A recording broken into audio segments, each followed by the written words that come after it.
"We heard you bought an apartment. We're here to move in and make peace.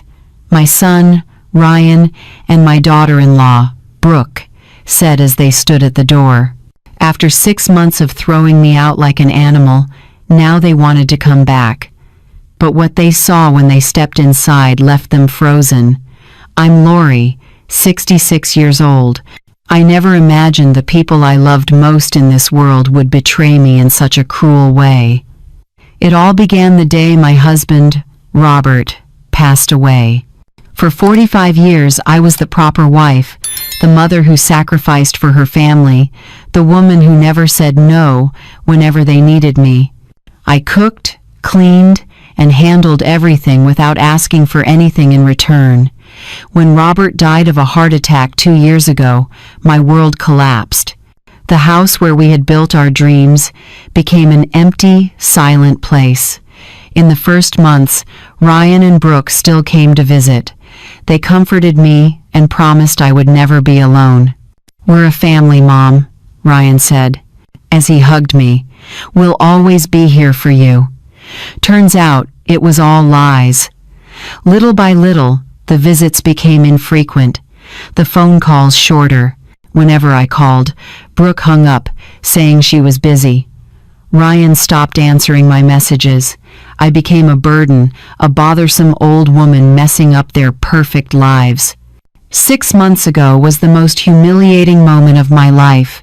Ryan and Brooke showed up at the house with a completely different attitude. No more hugs or fake smiles. Brooke wore a sleek red dress, her hair perfectly styled, looking at me like I was a cockroach. Ryan held a stack of papers, his face colder than I had ever seen. "Mom, we need to talk," Ryan said bluntly, not even greeting me. "Brooke is pregnant and we need more space. This house is too big for one person." It was like a knife stabbed straight into my chest. "What are you saying?" I asked, trembling. Brooke smiled cruelly. "It means you have to move out. We're moving in here. You can find a smaller apartment, something that fits to your needs." "But this is my house," I stammered. "I lived here with your father. This place holds all our family's memories." Ryan replied harshly, "Memories don't pay the bills. Besides, legally, this house is mine too." Robert had added Ryan's name to the deed to avoid problems later. We never imagined our own son would throw his mother out of her home. "Don't do this to me," I begged, tears spilling over. "I'm your mother. I raised you and sacrificed my whole life for you." Brooke burst out laughing mockingly. "Enough, Lori. Stop playing the victim. You've been a burden your whole life." Robert knew it too, he just didn't have the guts to say it. That filthy line trampled on the memory of my late husband. "You have 1 week to pack," Ryan said, avoiding my eyes. "After that, we'll change the locks." 1 week? I screamed in despair. "Where am I supposed to live?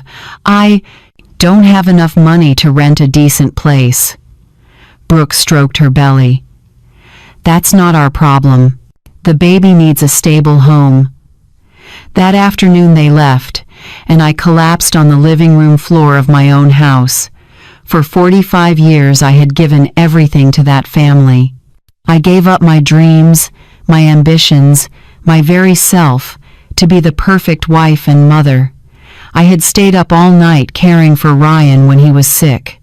I worked extra shifts to help them in the early years of their marriage. I was their refuge every time they had problems, and this was how they repaid me like trash. The days that followed were the darkest of my life. Walking through that house, knowing it no longer belonged to me, tore my heart apart. Every corner screamed memories. There was the table where Robert ate breakfast and read the paper. There, the armchair, where he held me while we watched TV. In that corner, the little desk where I paid the bills month after month. I packed my belongings with trembling hands. 45 years of marriage condensed into just 6 cardboard boxes. Yellowed photographs, the dinnerware my mother left me, a few dresses I no longer wore, cookbooks full of notes. Everything that had been me suddenly felt small, easy to discard. On the day I left, they didn't even bother to show up. I set the keys on the kitchen table with a note, "Be happy." I called a taxi and carried my boxes to the only place I could afford, a rundown motel in a poor part of Seattle. The room was tiny and damp, with stained walls and a window that looked out on a trash-strewn alley. The bed creaked every time I moved. The bathroom was shared with 5 other tenants. At night there were fights and blaring music. That was my new home, my reward after a lifetime of devotion. In the first few days, I couldn't even eat. I lay there staring at the cracked ceiling, wondering where I had gone wrong. When did Ryan become so cruel? When did I raise someone capable of abandoning his own mother? I called them many times. Ryan's number rang once, twice, 5 times, then went to voicemail. "Son, it's Mom. I just want to know how you two are doing. Call me when you can." He never called back. I texted Brooke, pleading to ask about the pregnancy. "Brooke, I know this is a hard time, but I'm the baby's grandmother. Please let me know how you're doing." Hours later came the reply, "Stop bothering us. We don't want anything to do with you." The following weeks became a routine of survival. Every morning, I walked the neighborhood looking for cleaning work or elder care. At 66, nobody wanted to hire me. "You're too old," they said with a polite smile. "Try something easier." Easier? My whole life had been easy and orderly, and look where I ended up. I bought the cheapest food, discounted stale bread, a few cans of tuna, fruit on the verge of going bad. Some days I ate only 1 meal to stretch my money. After 2 months, I'd lost around 10 pounds, clothes hanging loose, my face gaunt, no one cared. Nights were the worst. I lay listening to the city's noise, missing the quiet of my old home, missing Robert's warmth beside me. I cried silently so the other tenants wouldn't hear. One night, the woman next door banged on the wall and yelled, "Shut up, you old crybaby. Some of us need to sleep." For the first time since leaving home, I felt humiliated to the bone. Even in that awful place, I was still a nuisance.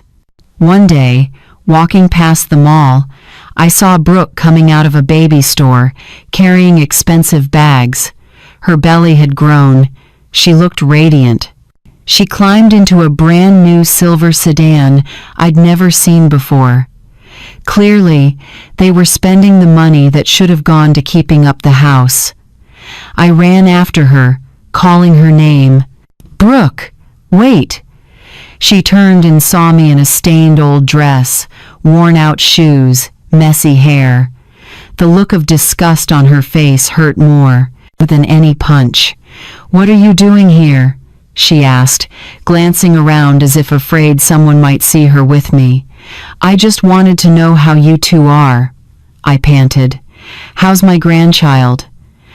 "Your child is fine, and will stay fine as long as they stay away from you." Brooke snapped the door shut and started the engine. "Please, Brooke, just let me." The car sped off, leaving me standing on the sidewalk, muttering to myself like a madwoman. People passing by looked at me with pity or annoyance, a discarded woman begging for scraps of attention from a family that no longer claimed her. That night, sitting on the rickety bed, I made a decision. I would not beg anymore.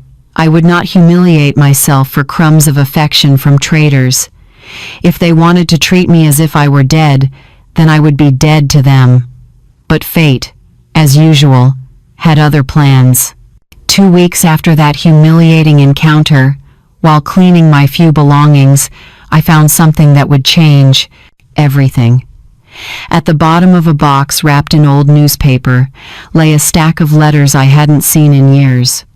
Letters Robert had written but never given me, kept in his private drawer. My hands shook as I opened the first one. My husband's familiar handwriting appeared on the yellowed page. "My beloved Lori, if you're reading this, it means I'm no longer with you. There are things I never said, secrets I kept to protect you, but now you need to know everything." I was shaking so hard I almost dropped the letter. Robert's voice seemed to echo from the other side, telling me what he'd kept hidden for decades. "Before I met you, I worked in real estate.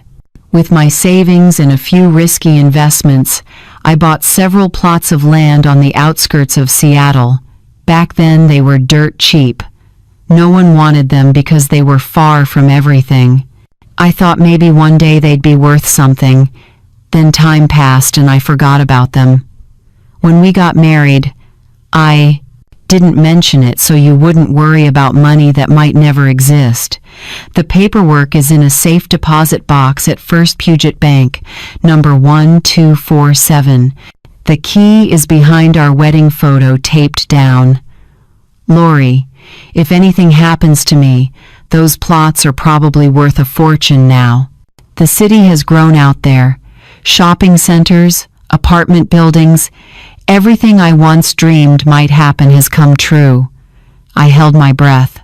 I dropped the letter and rushed to the wedding photo I'd kept among my few things. On the back of the frame, under the old tape, my fingers touched a small, icy key. And I understood. The game had changed. Just as the letter said, the yellowed tape on the back of the wedding frame hid a small gold key. Heart pounding, I kept reading the remaining letters. Robert had recorded everything: lot numbers, exact locations, old blueprints, even photos of empty plots taken in the 1970s. He had bought 12 parcels, all in areas I now knew were the most valuable in Seattle. "I didn't tell you because you were happy with our simple life," another letter read. "But if one day I'm gone, I want you to know you were never left unprotected. You are the strongest woman I've ever known, stronger than you think. If anyone hurts you, remember, you have the strength to defend yourself. Signed, the husband who always admires you, Robert." I hugged the stack of letters and cried for hours. Robert, my gentleman, was still quietly taking care of me even after he died. He had anticipated the moment I would need resources. He had quietly arranged my future. The next morning, I went to First Puget Bank. My hands were sweaty as I handed the key to the teller. "Safe deposit box number 1247. The young man looked up. "May I see your ID?" I handed over my driver's license, my hands still shaking. He checked a list, then looked at me sympathetically. "Mrs. Lori, this box hasn't been opened in more than 2 years. Are you sure it's yours?" I nodded. It belonged to my husband. He passed away 2 years ago. They took me to a private room and opened the box. Inside were stacks of documents, deeds, plans, and something that took my breath away. A sealed envelope labeled, "For my warrior, when you discover who you really are." Inside was an appraisal updated 6 months before Robert died. The total value of the 12 parcels was $2,400,000. I dropped into the plastic chair, the whole room spinning. I was a millionaire. I had been living in a shabby motel, eating leftovers, humiliated by my own family, while an entire fortune was quietly waiting for me. But more important than the money was what it meant. Freedom, agency, the ability to make my own decisions for the first time in decades. That afternoon, I went back to my room and drew up a meticulous plan. No rash moves. Ryan and Brooke had played dirty. They calculated each step to bring me down. Now it was my turn, and I would do it better than they did. Over the next few days, I hired a trustworthy real estate attorney, James Alonzo, and demanded absolute discretion. I want to sell part of the assets without anyone tracing me as the owner. He nodded. Do you want to use a corporate entity? Yes. A name that can't be linked to me. We formed a shell company called Future Harbor LLC with attorney Alonzo as legal representative. Within 8 weeks, I sold the first 4 parcels, bringing in $600,000. I kept the remaining parcels as long-term investments. From that money, I began a silent metamorphosis, moved to a discreet, clean hotel in downtown Seattle, then into a salon modern haircut, color to cover the gray, manicure, pedicure, skincare. The woman in the mirror was no longer the losing Lori who walked out of a motel. She was a Lori with purpose. I bought a few new outfits, elegant yet low-key, good. Shoes but comfortable, minimalist accessories. I wanted to look like a successful woman, but not draw attention if I happened to run into someone on the street. The next step was to find Ryan and Brooke's weak points. On attorney Alonzo's advice, I hired a private investigator. I asked him to review their finances, workplaces, income, debts, what they were paying on the house that used to be mine. A week later, the results didn't surprise me. Ryan had taken out a mortgage on the house. He owed the bank $10,000 in late payments. His salary barely covered the monthly note, utilities, and Brooke's pregnancy expenses. They were living beyond their means, putting up a shiny facade over empty pockets. Brooke had quit her job to focus on the pregnancy, so they depended entirely on Ryan's income. According to the investigation, the two of them fought about money many times. Neighbors even heard them shouting at night. I pressed my lips together. Greed had pushed them to throw me out now. It would be the rope that tied them up. I didn't rush. I knew. Revenge served cold is always more effective. For a few months, I watched them from a distance, learning their routines, weaknesses, fears. I quietly tailed them when they went shopping, to the clinic, to friends' houses. One afternoon, sitting at a cafe across from my old house, I saw them arguing fiercely in the yard. Brooke pointed and yelled. Ryan held his head like he was helpless. Even without hearing the words, their body language said it all. They were in crisis. That night, I opened my laptop and started looking for a property to buy. Not just anything, I needed a clear symbol. After a few hours, I found a penthouse in the most luxurious building in the city, 42nd floor, 4 bedrooms, 3 bathrooms, a terrace with a panoramic view, high-end finishes for $1,800,000. I paid 60% in cash and financed the rest with a mortgage under Future Harbor LLC. Perfect.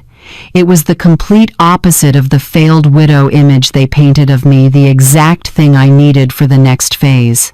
The next morning, I called the broker. I want to buy the penthouse at Summit Tower. Wonderful. When would you like to tour? No need to tour. I'll put down the deposit today and close in 45 days. The line went silent for a few seconds. Sorry. Did you say cash? That's right. The money is ready now. That afternoon, I signed the contract and became the owner of the most sought-after penthouse.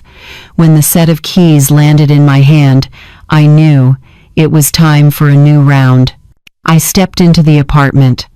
High ceilings, floor-to-ceiling glass looking out over the Seattle skyline, Italian marble, a kitchen full of the latest stainless steel appliances, a private terrace as big as the entire house I once lived in with Robert. But I wasn't there to admire, I was there to work. I hired a top interior design team, composed silent power, cream, leather sofas, glass and steel tables, contemporary art, striking greenery. Everything had to project the image of a woman who controls the game, not the humiliated widow they remembered. While the interiors were being finished, the investigator brought bad news for them. Ryan was fired from the construction company after repeated lateness and arguing with his boss. Without his paycheck, they couldn't make the mortgage my house, where they planned to raise their child after kicking their mother out. Brooke, 7 months pregnant, was desperately looking for work. She went back to her old firm, but the position had been filled. I saw her walk out of the building in tears, holding her belly, panic all over her face. That was the moment I'd been waiting for. In the afternoon, I sat on the penthouse balcony as the phone rang. Attorney Alonzo. Hot tip, Mrs. Laurie. The bank has started foreclosure proceedings on the house where your son is living. They've missed 3 payments. How much time before they lose the house? By law, about 2 months if they don't cure. Want me to dig deeper? Yes, and one more thing, buy that mortgage. I want to become their creditor. He hesitated a beat. Unusual but technically feasible. I'm certain. 2 weeks later, through Future Harbor LLC, I officially became the new creditor on the old house. From now on, Ryan and Brooke owed my Future Harbor LLC the entire remaining mortgage balance, and they were currently $10,000 past due. Of course they had no idea. I didn't show my hand yet. I wanted them to taste the same despair I once did. I hired a collections firm to apply pressure.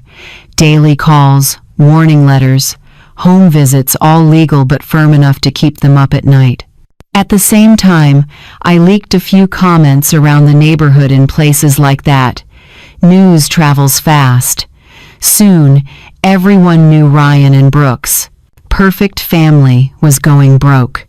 The investigator reported, Brooke had to sell the new car for cash. One day, I saw her standing at the bus stop in a wrinkled green maternity dress, carrying grocery bags from the cheapest market in the area. I sipped my tea as the cold wind threaded through the high balcony railing. The board had turned, and this time, I was the one making the move. The contrast was stark. Brooke was no longer the arrogant woman who had thrown me out of my own home. Ryan was driving a taxi at night to make ends meet. One night, I tailed him and saw him parked on a dangerous corner, waiting for fares with a defeated face. The one who called me a burden now looked like he was carrying the whole world on his back. What satisfied me most, they argued constantly. Neighbors said their shouting rang out into the street at night. Brooke blamed Ryan for losing his job. Ryan yelled back that she should be working instead of complaining all day. Your mother was right. You're useless and will never get better. That line from Brooke, according to Mrs. Benita, my former neighbor, made me realize. Turns out Brooke was closer to my former mother-in-law than I thought, and clearly that woman had a very clear assessment of her own son. It was time for the next strike. I bought the commercial debt tied to the office building where the construction company that fired Ryan was headquartered, becoming a major creditor of the building's owner. It wasn't hard. The previous owner was financially exhausted and wanted to sell fast. I paid cash and became the new landlady. After that, through Future Harbor LLC, I offered a series of lucrative construction contracts to competitors, the bids that would otherwise have gone to Ryan's former company. Slowly, methodically, I cut off every chance for him to return to the industry with a stable job. I signed a 10-year master lease with the building where Brooke used to work, with an option to buy. When she tried to come back and beg for her position, what awaited was a new management board and new policies conveniently not favorable to employees who had resigned abruptly like her. Everything was going according to plan, only the reveal was missing. One evening, while dining alone in the Summit Tower penthouse, I decided to plant a seed of doubt so they would come to me. I hired an actor to play Robert's old friend. The assignment was clear. Run into Ryan in public and blurt out, "I heard Lori lives in a penthouse now. How does she have the money for that?" The plan ran like clockwork. The actor met Ryan at a gas station and delivered the exact lines. That night, Ryan came home with 1,000 questions, clearly starting to suspect he had judged his mother wrong. "No way. Mom doesn't have the money for a penthouse," he told Brooke, according to reports from my network. But the seed of doubt had sprouted. A few days later, I saw them digging for information about me, asking neighbors, calling old acquaintances, even hiring someone to track down where I lived. When they confirmed I truly lived in one of the most expensive buildings in Seattle, Brooke practically hid at home for 3 days to process the information. Ryan was lost, confused, as if the whole world had flipped upside down, and that's exactly what had happened. The woman they tossed out like trash was living a life better than they could ever dream of. The burden they threw out now held power and resources far beyond what they could gather in a lifetime. And the beautiful thing, they didn't know that the financial nightmare had been designed by the very woman they betrayed. Now it was just a matter of waiting. I knew they would come. Desperation, curiosity, and greed would lead them straight to my door. And the call came exactly as predicted. On Tuesday morning, I was having breakfast on the balcony, watching the city wake beneath my feet, when the phone rang with a number I recognized instantly. Ryan. I let it ring 4 times before picking up. I had to sound surprised, as if I hadn't been expecting this call for weeks. "Hello, Mom. It's me, Ryan." His voice sounded different, smaller, shakier, none of the swagger from the day he threw me out. "Ryan, how did you get my number?" I asked, feigning confusion. "Finding you wasn't easy. Mom, we need to talk." "Oh, now you need to talk. Funny. A few months ago you said I was a burden and wanted nothing to do with me." The line went silent, only his heavy breathing. "Mom, things are a mess. Brooke is 8 months pregnant, and I lost my job. We heard that you have a penthouse." Finally, the real reason. Not family love, not genuine remorse, just financial need dressed up as reconciliation. "A penthouse? Who told you that?" "A friend of Dad's said he saw you. When I left the old house, I had nothing." "Things change, son. The person you look down on most might be the one full of surprises. Could you tell us what happened? Brooke and I are really struggling. Maybe we could come visit you and talk it out?" The brazenness made me pause. After humiliating me, throwing me out, ignoring every call for months now, they wanted to talk because they knew I had money. "Come visit, Mom. Are you sure? The last time we met, you called me a bitter old woman." "Mom, we were so stressed then. We didn't mean it." Lies. They meant every cutting word that day. "All right," I said. "Tomorrow afternoon you two can come, but one condition, no lying. If you come here, you tell the whole truth about what you did." "Yes, Mom, I promise." Another empty promise, but this time every card was in my hand. I gave them the address and told them to come up to the 42nd floor. After hanging up, I sat on the balcony and scripted every detail. The message had to be crystal clear. The woman once looked down on now held all the power. I hired a catering service to prepare an elegant lunch. Not flashy, but refined enough to show my life had completely changed. Salmon, gourmet salads, imported wine, delicate desserts, the very kind of spread Brooke dreamed of hosting but could never afford. I checked every corner of the interior. Fresh flowers in each room, cushions perfectly placed, art lit just right. Every detail said, I had won while they were sinking. Most important was my appearance. I went to the city's most upscale salon, manicure, pedicure, facial, hairstyling.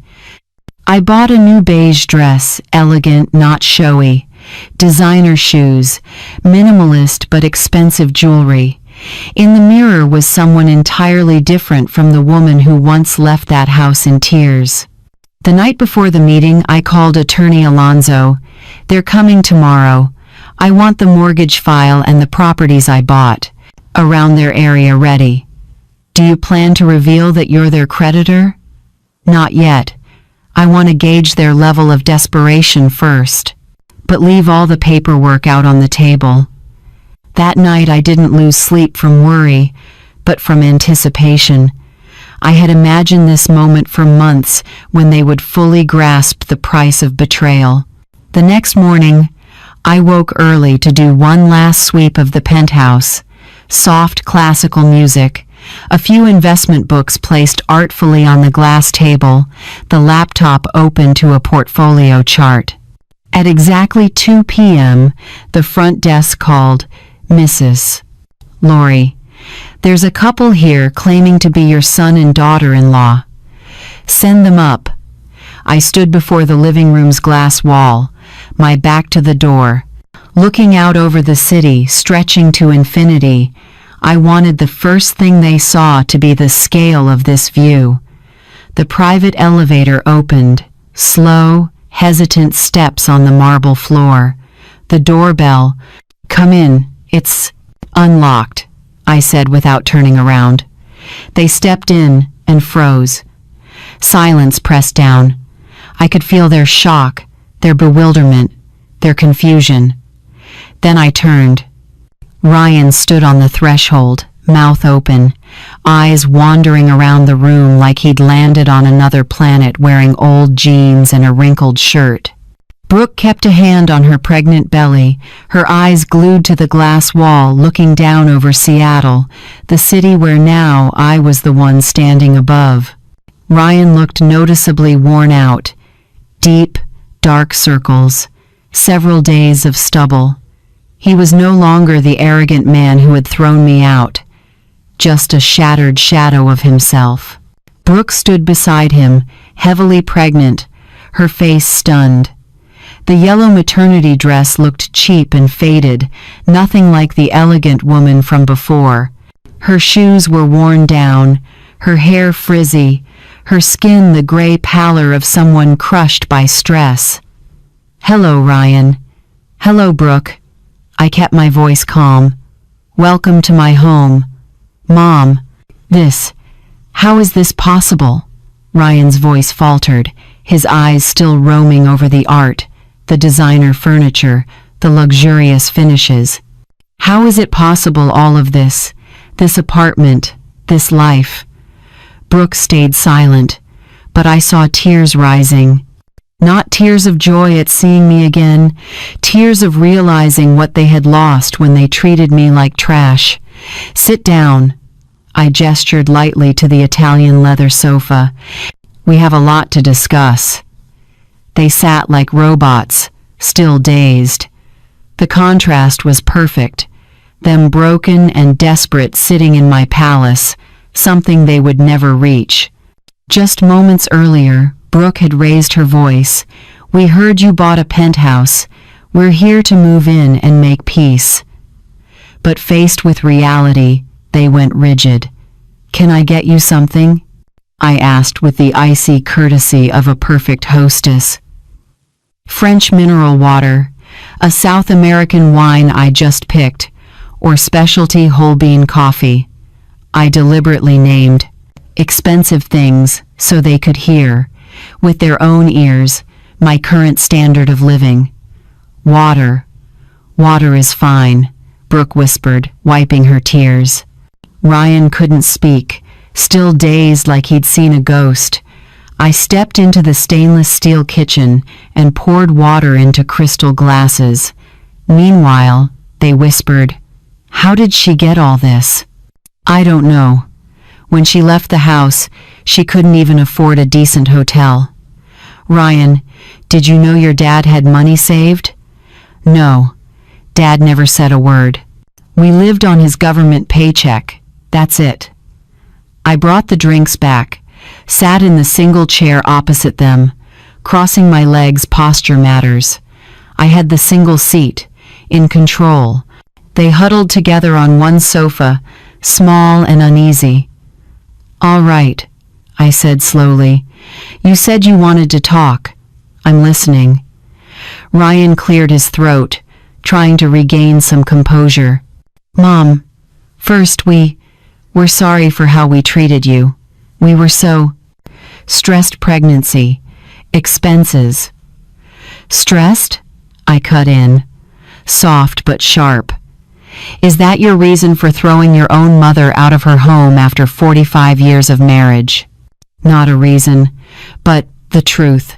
Brooke's hormones from pregnancy. I had pressure at work. Ryan, I used the same tone I once used to teach a 5-year-old. Don't lie.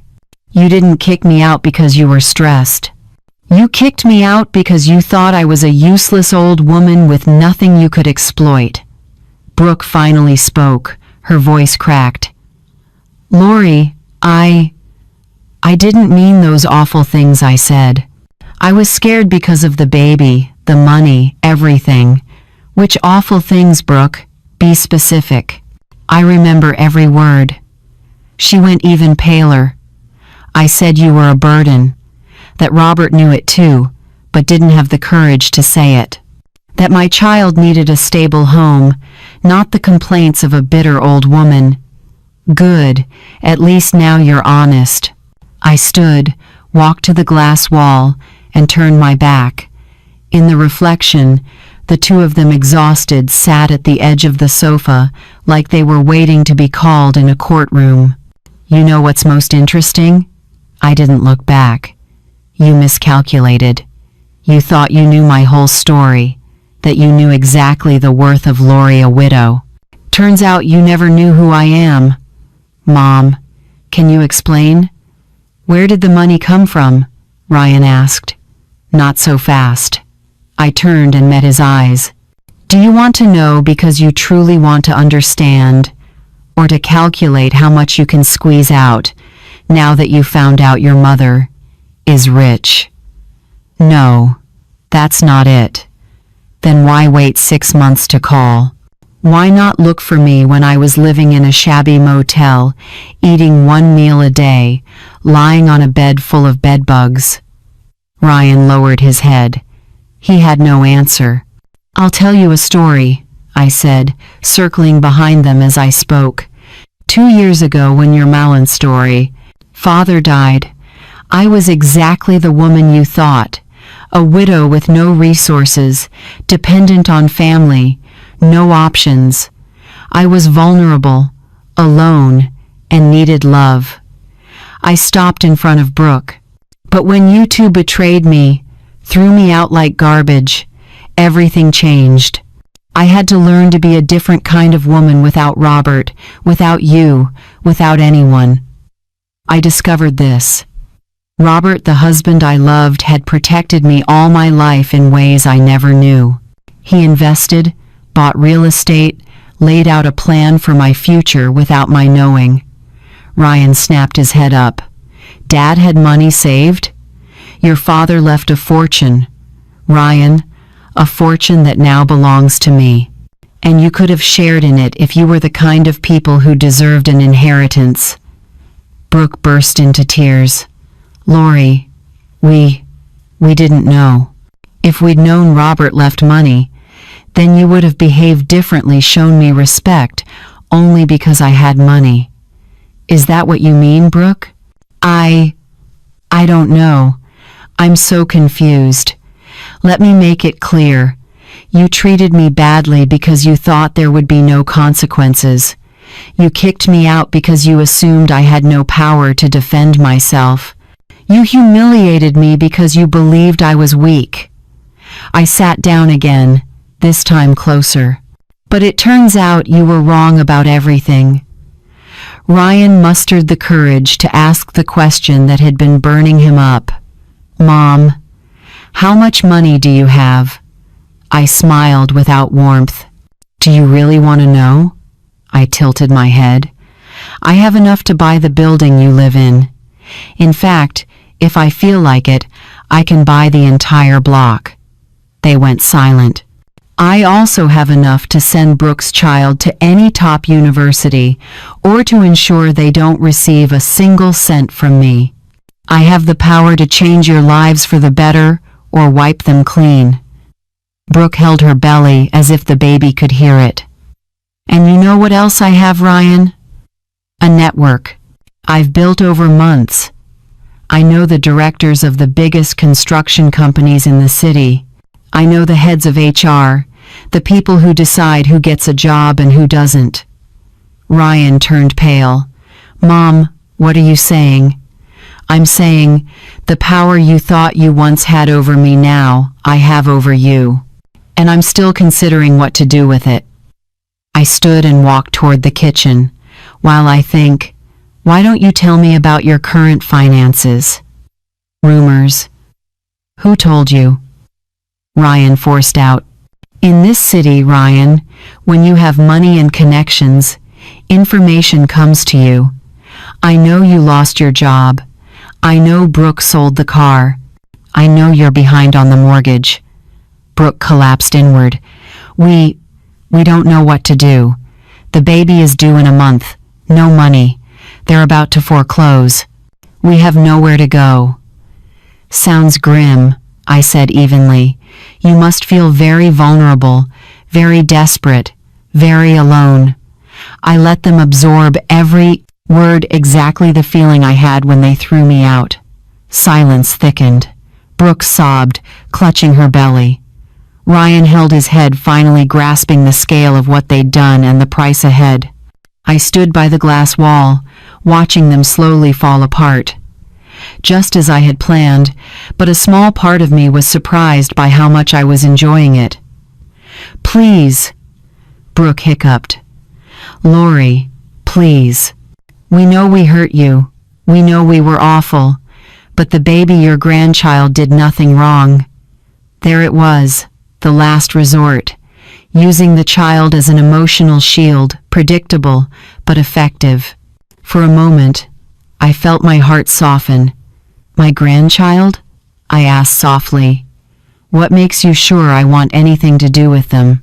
After all, you're the one who said the baby needs a stable home, not the complaints of a bitter old woman. I was wrong. I panicked and said terrible things. Now I understand. The baby needs their grandmother. The baby needs to know. You're an extraordinary woman. Extraordinary? I arched a brow. Interesting. 6 months ago I was just a useless burden. Ryan looked up. Mom, we know we don't deserve forgiveness. We were cruel and unfair to you, but we're desperate. We truly don't know what to do. I'm listening, I said, wanting to see how far he was willing to humble himself. I've been out of work for 2 months. I've applied everywhere, but no one hires me. It's like I'm blacklisted. Brooke has tried to find work, but no one wants to hire a woman 8 months pregnant. We're 3 payments behind on the mortgage. The bank sent a foreclosure notice. In 2 weeks they'll take the house. The house that used to be mine, I added gently. Ryan swallowed. Yes, the house that used to be yours. Where we were happy. When we were still a family. When we were, I repeated. So we're not now?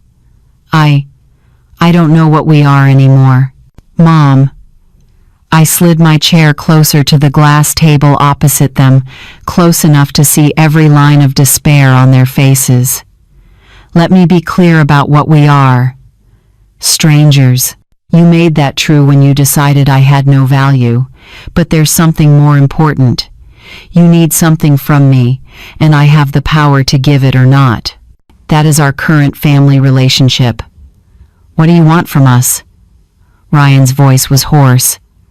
Wrong question. The right one is, what are you willing to trade to get my help? They looked at each other confused. In short, when you thought I had nothing, you treated me like trash.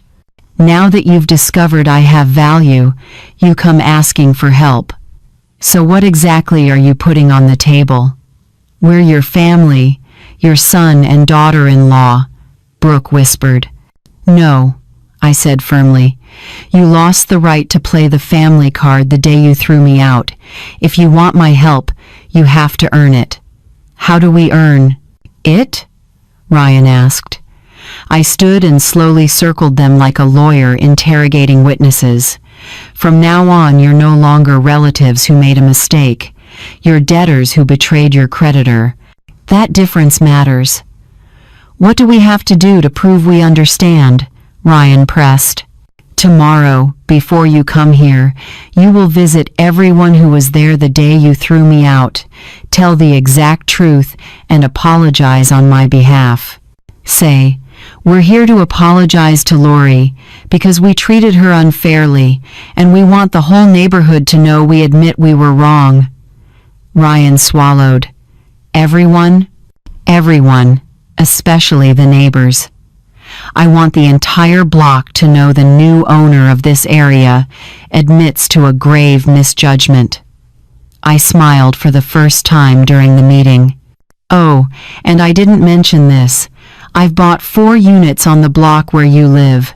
That area is rising fast, smart investment, which means, from now on, your entire neighborhood is my tenants. And everyone will know why you lost your house. Brooke held her belly as a contraction rolled through. Are you okay? My maternal instinct flicked on. I'm just stressed. The baby kicks hard when I'm anxious. For the first time all evening, my expression softened. No matter what you decide, when it's time to give birth, I'll be there if you need me.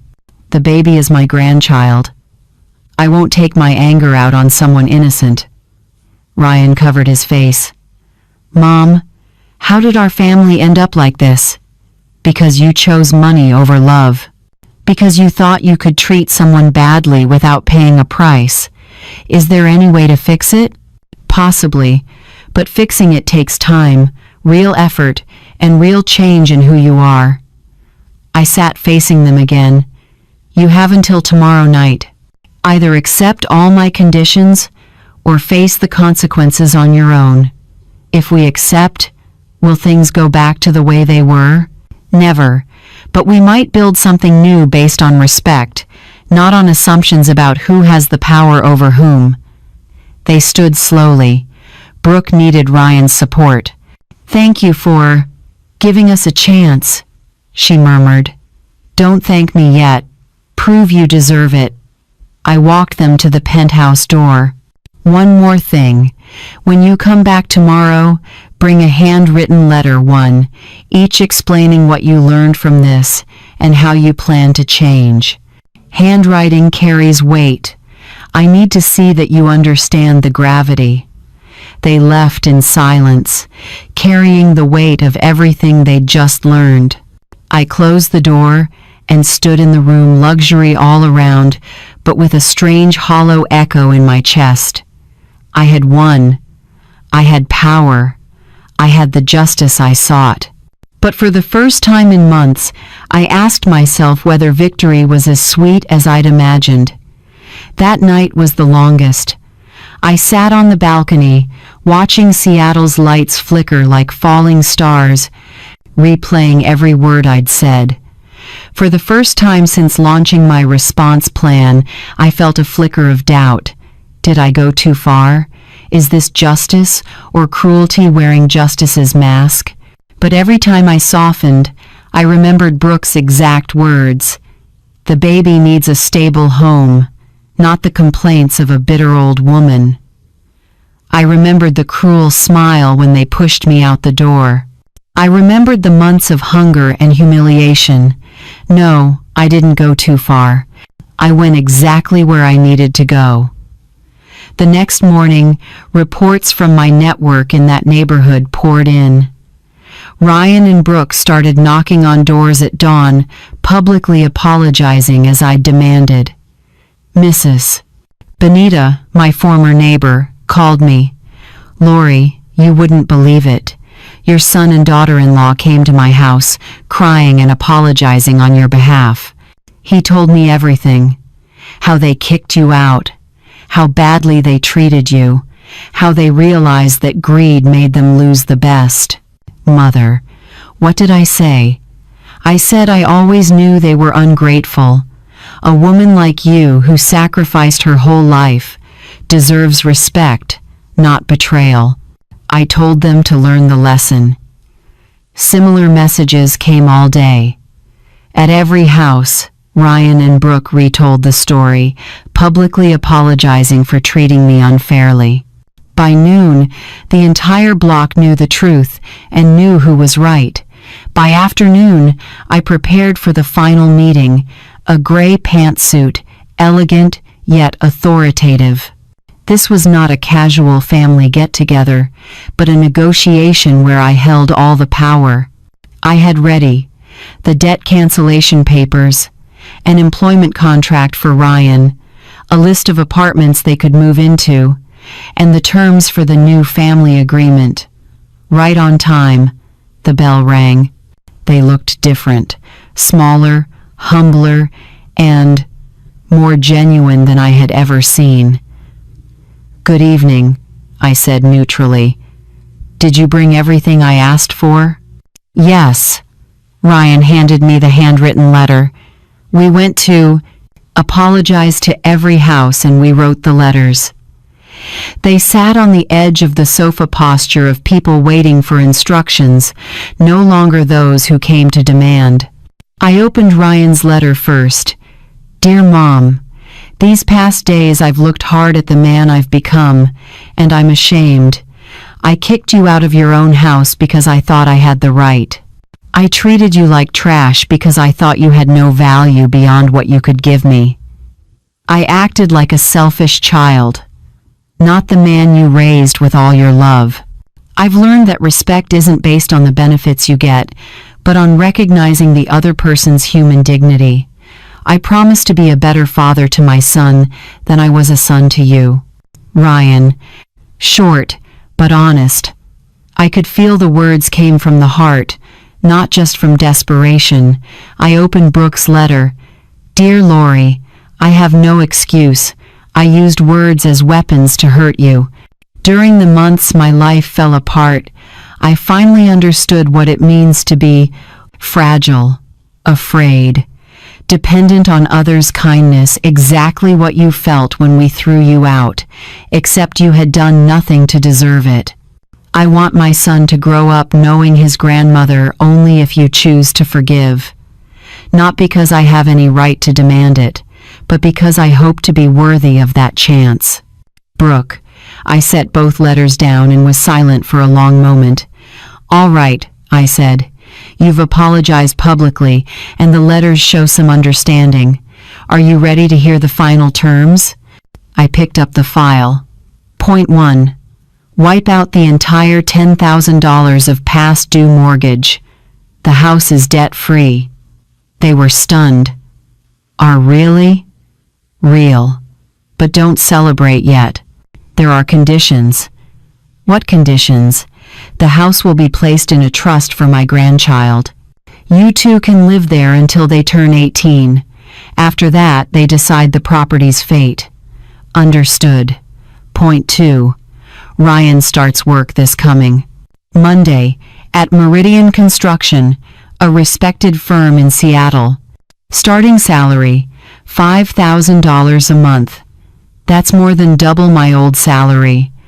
That's the value of an employee who's on time, works decently, plus a recommendation that carries real weight. I looked Ryan straight in the eye. Point 3. During the first year, I am your silent supervisor. One single late arrival, one act of swaggering arrogance, one flash of the conceit you showed your mother, and you're fired on the spot, with no chance at any major construction company in this city. Clear? Clear, Ryan swallowed. Point 4. Brooke will receive full prenatal care at a top clinic. On my dime. Brooke burst into tears this time with relief. Point 5.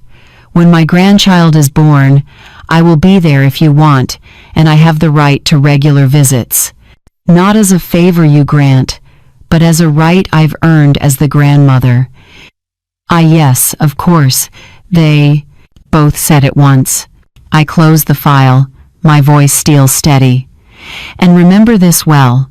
If you reject the terms or try to haggle manipulate, I'll trigger foreclosure immediately. You'll leave the house with nothing. And I'll make sure Ryan can't get a job in this industry in Seattle. Ryan whispered. We understand. Good. I need to be sure you truly understand. I took a slow breath, looking at them. Now sit down, sign here, and start over the right way. Point 6. From now on, every major family decision moving, jobs, the child's education, must be discussed with me first. Brooke hesitated. Isn't that a bit controlling? From the day you proved you didn't know how to put everyone's well-being first, you lost absolute autonomy in this family. Ryan nodded. You're right, Mom.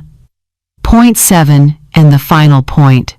Once a month for the next 5 years, you two will come to have dinner with me, not to pretend we're a normal family, but to keep communication open, and for me to confirm you're keeping your end of the deal. I stepped to the glass wall one last time. These terms are non-negotiable. Either accept them all or reject them all. No halfway. We accept, they said together. Sure? Once you sign, there's no going back. Absolutely, Ryan confirmed. We spent nearly an hour signing papers, reviewing details, fixing timelines. When it was done, for the first time in months, the three of us sat in the same room without open hostility. Brooke slipped the documents into her bag, then hesitated. May I ask something? I'm listening. Will there ever be a day when you truly forgive us? Or will we always just be an obligation in your life? The question made me pause. For months I'd planned every step up to today, but I'd never truly thought about the after. Honestly, Brooke, I don't know yet. Forgiveness can't be put on a schedule. It grows over time, if actions prove it's deserved. If we truly work to change, maybe, over time, we can build something new. Not the old relationship because it died the day you threw me out, but something else, more honest, better. For the first time, I smiled with genuine warmth. Maybe. Ask me again in 5 years. That night, when they left, I stood alone in the penthouse, still the marble walls and the Seattle sky beyond, but inside was a feeling I hadn't known in a long time. Peace. I didn't get back the old family, that family is gone forever, but I had something more precious.